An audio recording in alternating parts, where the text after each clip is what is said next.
Hey everybody, Eric Dorward here with the Spartan Rocketry Club, and today we are going to look at those numbers and letters, the code on a model rocket, figure out what they mean. To lead off, I should say that I'm going to be bumping through a bunch of different sites here, vendors, and just generalized sources of knowledge.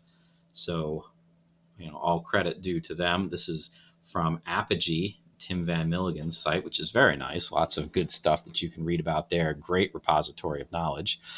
But we're going to start here and hopefully try to figure some of this stuff out. So most model rockets have a letter and then two numbers. Some of them also have a letter after that second number, so potentially four different things. 3 out of 4 of those things are potentially confusing. The one thing that is straightforward, and the one we're going to start with, is the last number. So that 5.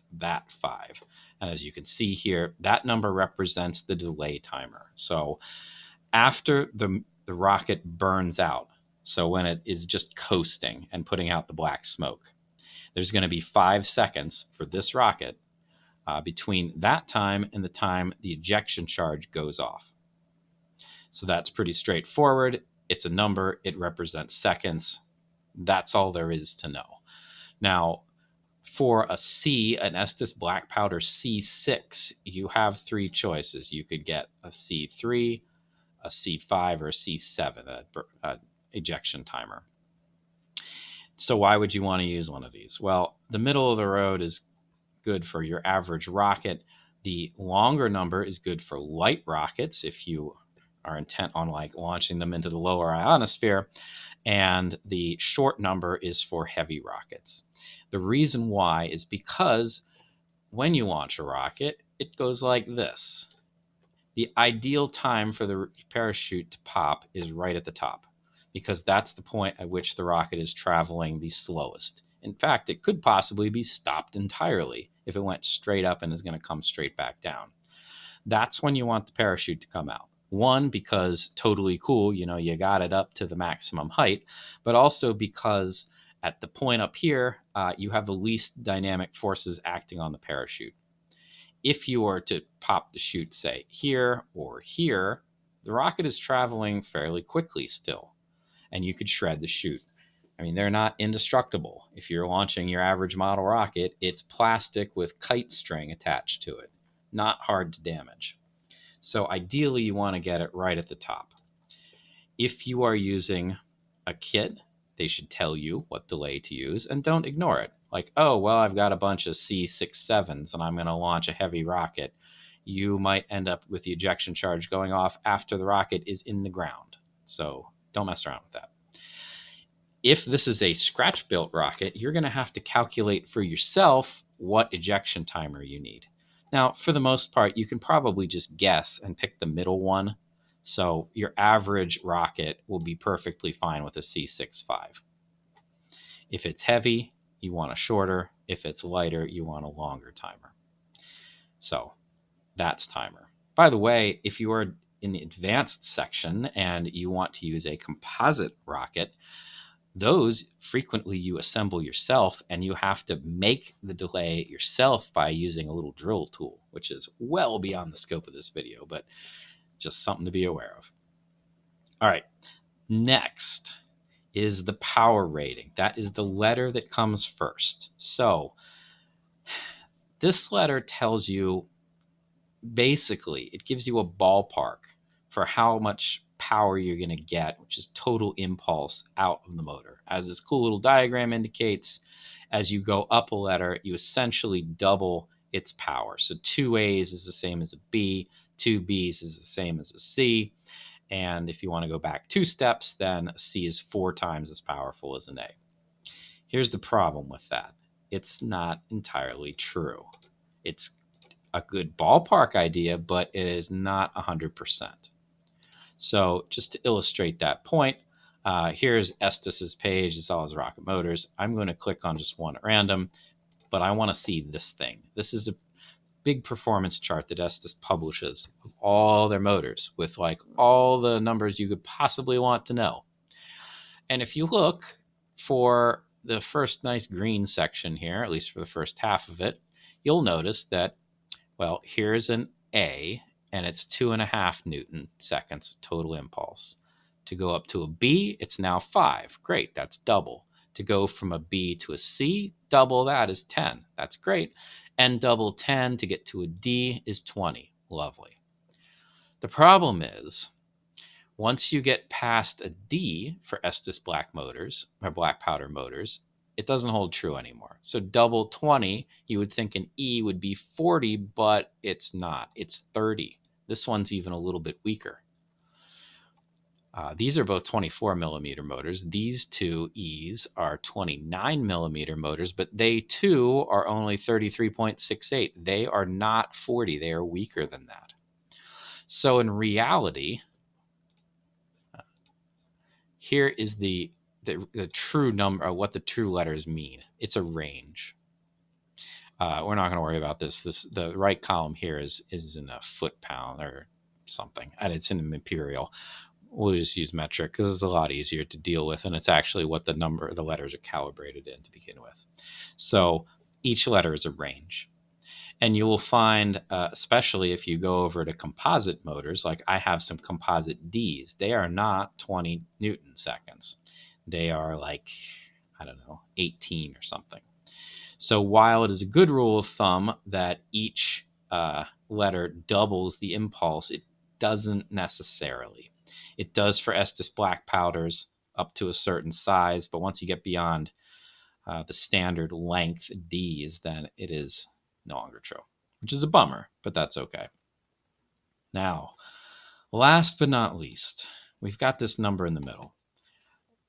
Apogee and Estes too call this the average thrust force. Some sites even go so far as to claim that this is a scientific number. It's 6 newtons.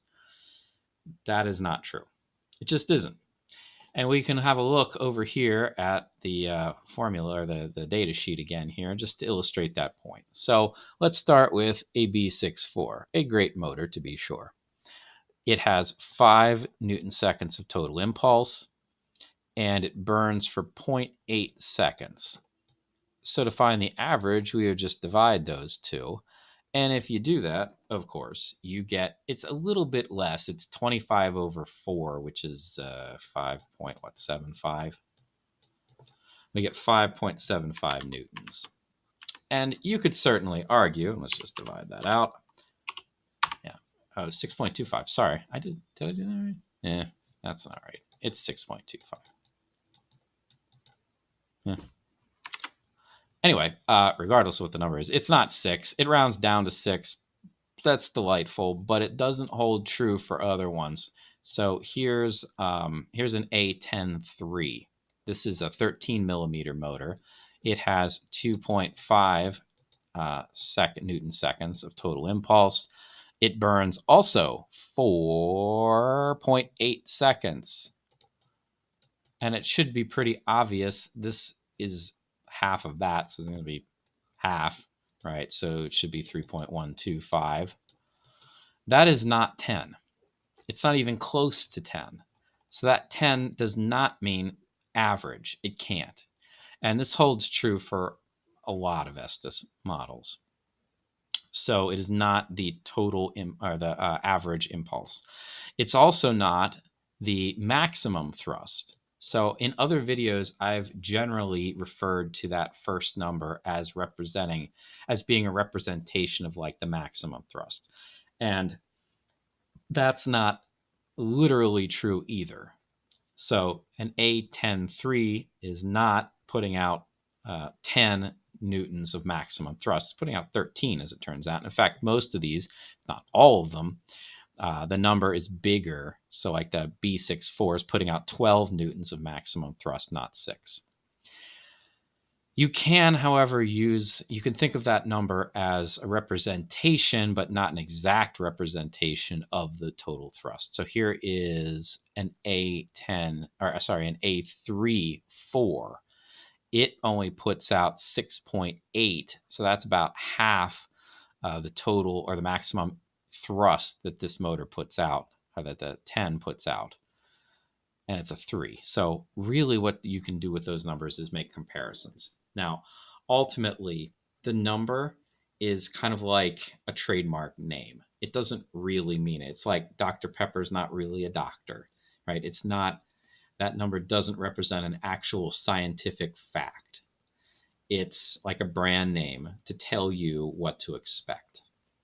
The bigger the number, the more you could think of it as the higher maximum thrust. Another way to think of it is it's going to get your rocket accelerating harder, faster. And that's actually valuable too. So why would you actually go, care about this? And the reason is the heavier your rocket, the harder the acceleration you need in order for it to be safe leaving the launch pad. So you need your rocket to be traveling at a decent clip while it's on the rod or the rail in order for the fins to actually do something to stabilize the rocket. If it's not traveling fast enough, you're out of luck. The fins won't do much. That's why we don't launch rockets just off the ground, because there's nothing stabilizing that first moment of flight. The fins don't do anything because it's traveling too slowly. So the heavier your rocket, the larger your number you want. And this is another place where if you're scratch building something, you really need software in order to tell you what the minimum number is for you to launch that first number for it to be stable. There are, of course, like paper and pencil ways you could do it, but boy, are they a pain. Just there's plenty of free software out there you could use. So that takes care of the numbers and letters in your average rocket. However, there are rockets that have another letter at the end. So for instance, let's go look at, oops, too far. Let's look at, it'd probably help if I had there we go. Let's look at mini motors. All these have a T at the end. Yeah, right there, it's a T. The T from Estes tells you that it is a mini motor. That's all it means, that it's 13 millimeters. Why they have them on the mini motors but not rocket motors of the other size, like why don't they have anything for the 29s? I don't know. Yeah. There are also, here's a P. The P stands for plug. That actually means something that might make sense. The P stands for plug. These don't have ejection charges. So they are for use in limited things. Estes sells these like racer things, and that's what they use them for. But they're also used for rocket gliders that you don't want an ejection charge. However, if you get into the realm of composite fuel, there frequently are letters at the end of those as well. And in that case, the letter tells you what kind of fuel the composite motor is made out of. And while there is some level of cosmetics here, so here's a list from Serious Rocketry, very nice and helpful. There are different letters you might see at the end, like a W or a T or an R, whatever. These tell you a few things. One is, and the main one is, what kind of color the smoke is. And while it is, it's cosmetic, it's pretty much cosmetic. The different letters also have different levels of specific impulse. For those of you who are hardcore into rocketry, they burn more efficiently is one way of thinking of it. That is reflected in both the letter and the first number of the rocket, though. So you don't have to worry like, oh, are you going to get the same results out of a W as a T? And you don't need to worry about that. You really don't. Also worth noting, some of these shoot little sparkly things out the back too, but chances are you probably don't want to use that because it's, as it says right here, it's high powered. You need a certification in order to do that. Plus, it potentially makes a mess. Anyway, so that covers hopefully all you could possibly want to know about the model rocketry, model rocket motor code. And yeah, thanks for listening. I'll see you another time.